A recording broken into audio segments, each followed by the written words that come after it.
Ilang residente sa barangay Talibao, Carasao, Pangasinan, inireklamo ang mataas na singil sa pasahe ng ilang tricycle driver. Silipin sa report ni Jubel Fernandez.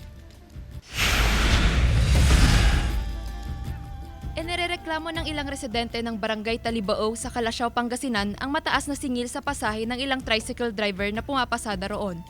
Ayon sa senior citizen na si Nanay Aurora, sinisingil sila ng triple kung mag-isa at doble naman kapag may kasama.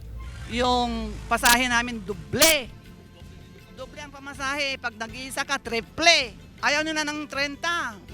50. Oo. Kasi Ayan, yan daan. Hindi, yan daan lang. Yan daan lang yan.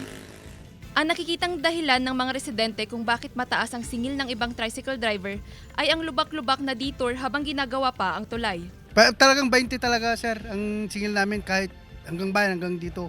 Yung mga ibang tricycle, yung sa ibang baryo, yun.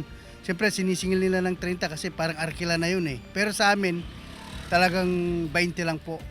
Ayon sa POSO supervisor, 20 pesos lang ang regular na pamasahe. Ngunit may discount kapag estudyante at senior citizen. Mainam umanong kunin ang decal number ng tricycle at ireklamo sa kanilang tanggapan upang bigyan ng citation ticket. sa mga estudyante, ang alam ko dun sir, mga 12 o 15. Sa mga senior, ganun din.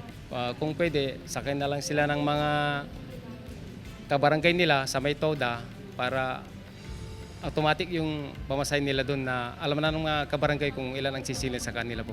Kasama si Ron Tanyedo, Joel Fernandez, 1 North Central Luzon,